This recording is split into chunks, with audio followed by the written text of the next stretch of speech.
Texans offensive coordinator Bobby Slowik spoke to the media out at OTAs. I've got my 5 favorite answers that he gave there. The first one was on the flexibility that adding Stefon Diggs and Joe Mixon to the offense provides. It takes all limits off whatever you feel you need to do to win a game. You know, if we feel like we got to throw the ball deep to win a game, we could do that. If we got to throw it short to win a game, we could do that. If we got to run the ball 40 times to win a game, we feel like we could do that. So it just enables and empowers all of us to really do whatever's necessary that given week to beat the opponent in front of us. And everybody on our offense and really on our team right now is all in on that, and that's what's making this really fun. All limits off. The restrictor plate has been removed. The dictator's been deposed. The vas deferens has been snipped. We're going to do whatever the hell we want. And I think it's a lot easier to visualize on the passing side when you've got Nico Collins, Tank Dell, added in Stefon Diggs. There are a whole lot of options there, not to mention Dalton Schultz and any of the running backs in the passing game. I think the really big question is on the running side of the game, because what Bobby Slowik's talking about there is, okay, what do we need to do in any specific game to win? You might run up against a team with a hellacious pass defense. It's got the perfect plan for your Texans passing game that day. It's nice to have the ability to run the ball. And I think Joe Mixon is certainly an upgrade, but the offensive line is still the big question mark. And can these guys become a cohesive unit? Can they stay healthy? Can Joe Mixon adapt? And can Dameon Pierce come along as well? Dameon Pierce is going to be a big X factor this year. It's probably going to be somebody added along the way too, or one of the other running backs on the roster might emerge as long as he can also play special teams. So I look, the passing game's a gimme. Look at what our questions and issues are in the passing game right now. Like, oh, what if things are going really well and there's just so many receivers catching balls all over the place that one of them is disgruntled? We'll cross that bridge when we come to it. I think the bigger concern is really that, look, this team was middle of the pack if you look at rushing yardage last year. That's a little bit of an illusion because they just flat out ran the ball a lot. On a yards per carry basis, they were 27th. They were 29th in the league, 3.7 yards per carry. That's not good enough. So just volume isn't the answer. You got to actually run effectively when you want to run the ball. And I know that every time I talk about this, I think some people take it as I'm saying that they need to run the ball more, they need to run the ball a bunch. No. To go deep into the playoffs and or win a Super Bowl, at some point you're going to run up against a team that you just have to run the ball. Or maybe because you've got a lead, you have to run the ball. It's a matter of the difference between regular season success where, great, okay, you got 3,000-yard receivers. It's only happened 5 times in NFL history, and guess what? None of those teams were actually all that good. So diversity matters not as much in the regular season, but when you go up against the best teams in the playoffs. The Baltimore Ravens, for instance. It would have been nice to have an awesome rushing attack and 3 wide receivers. Next question was about the input that CJ will have into the offense this year, given that he's got this experience now. This is really the same. He had a lot of input last year as well. It's more what he's comfortable suggesting. And, when we have dialogue, I said last year, we get to the answer a lot faster. There could be weeks where there's more dialogue because he has more thoughts. There could be weeks where we're already on the same page because of what we went through last year, and there's not a lot of dialogue needed. But that really won't change from last year. I think the biggest thing going into year 2 for CJ is really year 2 for a quarterback is a big year. It's a really, really impactful year to me that kind of sets the trajectory for the rest of his career. And I think a lot of that has to do with you get a chance to hammer the fundamentals. Like last year, there's a lot going on. You got to hit fundamentals. You got to hit verbiage. You got to hit play calls. You got to hit protections. You got to hit all this stuff. And you hit fundamentals to a degree, but you can only do so much. Now we really get to dive into the fundamentals of this is what we do and how we play and what makes him great, and really fit that and grow that within our offense. Yeah, that's the really exciting part is that you saw the bare bones of what this offense could be last year. And at times it was at fits and starts, and it depended on who was injured and who wasn't. If you can almost visualize a video image in standard definition last year, and then maybe this year you crank it up into HD, and then maybe in his 3rd year it's into 4K. Just everything gets fine-tuned, the details get a little tighter. I think when it comes to learning just in sports, not just at quarterback, but in anything at all, if you think about video games, if you're playing a video game that's got 10 levels, first time you're going through it and you slay the dragon or rescue the princess, whatever, it's a lot of methodical plotting and working and making mistakes and figuring it out. The more times you go through it, gets easier and easier and easier. And the stuff at the beginning becomes almost boring, so you can focus on beating your best time or accumulating more points. Like it's really no different mentally than any of you have played video games like that. So nothing to not get excited about with CJ Stroud and Bobby Slowik teamed up for one more year. It makes me nervous about, okay, when Bobby Slowik leaves, and we can talk about the succession plan and everything as the season goes on. But the other thing that Bobby referenced was that they can have these conversations, and a lot of the conversations can be quicker now because they've got a shorthand between them. They've got these shared experiences in the memory bank. You know, that's something that they'll have that this year. Maybe Bobby Slowik sticks around after this year, but with each passing year, CJ Stroud at least, and then whichever other guys are on the staff right now, whether it's Gerard Johnson or Bill Lazor or Ben McDaniels, whoever might take over as offensive coordinator if they hire from within, they've got that same bank of experiences that they can refer to and rely on sometimes within the game. Like, hey, remember when the Saints did this to us a few years ago? And it's just one of those extra things that helps refine the details. Next question was about Joe Mixon and why is he a good scheme fit? Not to sound like I'm joking when I say this, but like he's just a really good running back in all regards. And it doesn't matter what run scheme you run. He's run zone schemes, he's run gap schemes, he's been used as a receiver. He's really done everything. And now that he's here and we meet the person, I can see why he's always been successful. He works his tail off. He has a great mindset.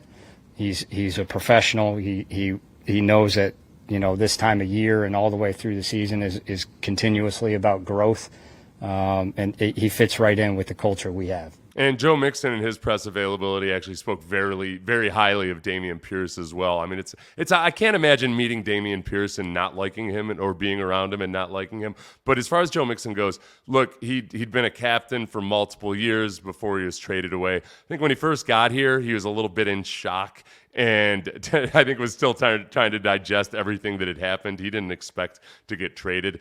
But all of these things that D'Amico talks about in terms of building the culture and guys who just want to practice and want to compete and do all those things, all the word of mouth out of Cincinnati is that is exactly who Joe Mixon is. As far as operating in different schemes, I agree with that. I do think that he's best when he's running with the QB under center, more conventional running plays than what they started to do with the Bengals last year, which is the Bengals were running out of gun more than just about everybody else in the league. And that's as much on the scheme and everybody else than it is on the running back itself. But there's certain challenges to running out of gun that aren't there when you're running with a QB under center. And Joe Mixon is a guy that I think when he can get that head of steam and take the handoff with a little bit of vision on what the defense is doing already, that's when he does best. And the advanced stats all bear that out. The Texans are not going to go away from having the QB under center anytime soon. The play action is just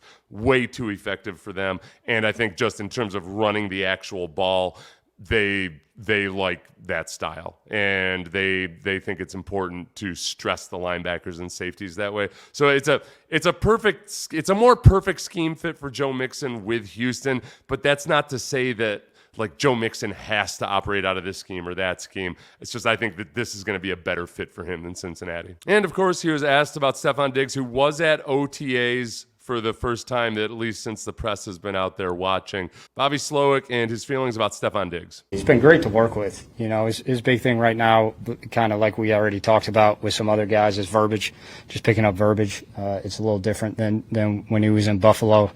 But there's nothing that he hasn't seen or done before. And then the football player, man, is just he's so competitive. And I mean, it shows on tape. He is a lot like our quarterback in that he will do absolutely anything necessary to win the game. Whether he doesn't have the ball, he has the ball in his hands. At all times, he's in between the white lines. He's doing everything he can to win.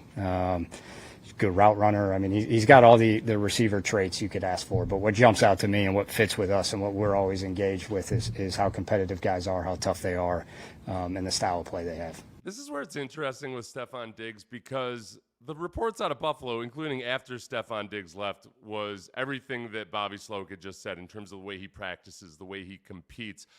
But I do think that with Stefon Diggs, it seems like if he could remove like outbursts of several outbursts or cryptic tweets or whatever it might be, it might have changed everything in Buffalo. It doesn't strike me, and it doesn't sound like he's a guy who's miserable day in and day out or some kind of malcontent or a cancer in the locker room.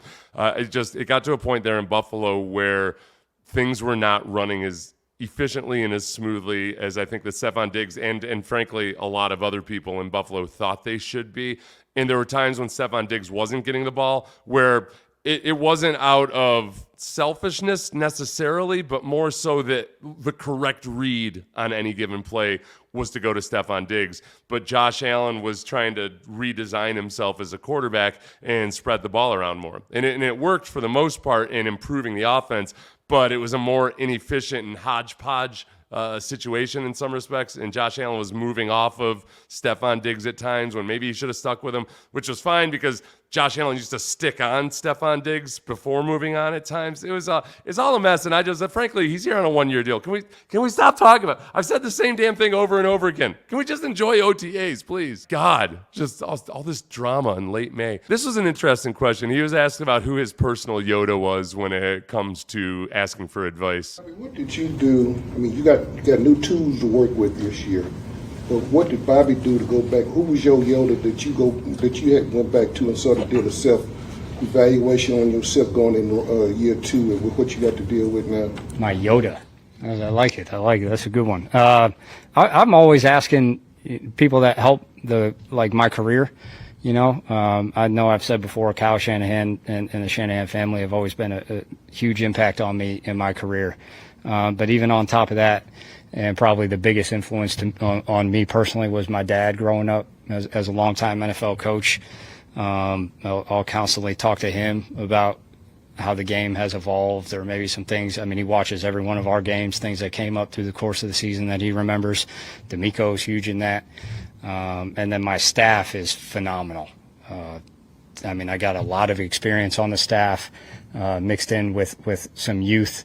And a lot of energy and guys that can dive into a lot of different areas, self-scout wise or across the NFL, and pull things. And really at this point, I mean, we talked about players, but it's not just players. Like year 2 for the staff is big also. Everyone has a really clear picture of what it is we want to do and how it all fits. And being able to dissect that and kind of take things we see around the league and fit it into what we want to do and what our players are going to excel at. You know, there's growth all the way across the board. Yeah, you know, I think Clint Sterner had said something about how the retention of Bobby Slowik may have been more important and impactful than either the addition of Stefon Diggs or Joe Mixon. I think some of that depends on, you know, frankly, like hypothetically, who would the replacement have been? I think it's going to be somebody that comes out of the Kubiak Shanahan tree. It just makes too much sense. You talk about all those things with terminology, personnel groupings, the general overall philosophy. This is a Kyle Shanahan offense in those respects. Now it'll grow and change based on CJ Stroud and Bobby Slowik, but I think a lot of those root things that are sometimes hard to pick up in the beginning or that you have to ingrain and have them become habits, I think that over time is going to be something that the Texans are going to want to have for CJ Stroud. As far as the advice, I think the fact that he brought up the Shanahans is no surprise.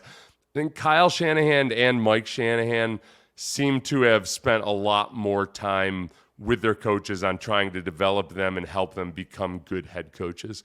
And it's in stark contrast to Bill Belichick, because I think, for one, Belichick, I don't think he really picks assistant coaches who necessarily have head coach attributes. He likes guys that are super analytical, and I don't think he's worried one bit about the personal skills. But then I also don't think he necessarily has those conversations with future head coaches the way that Kyle Shanahan does. So they come out of that Shanahan tree, and I think they're just a little bit more polished. We saw that with Bobby Slowik last year.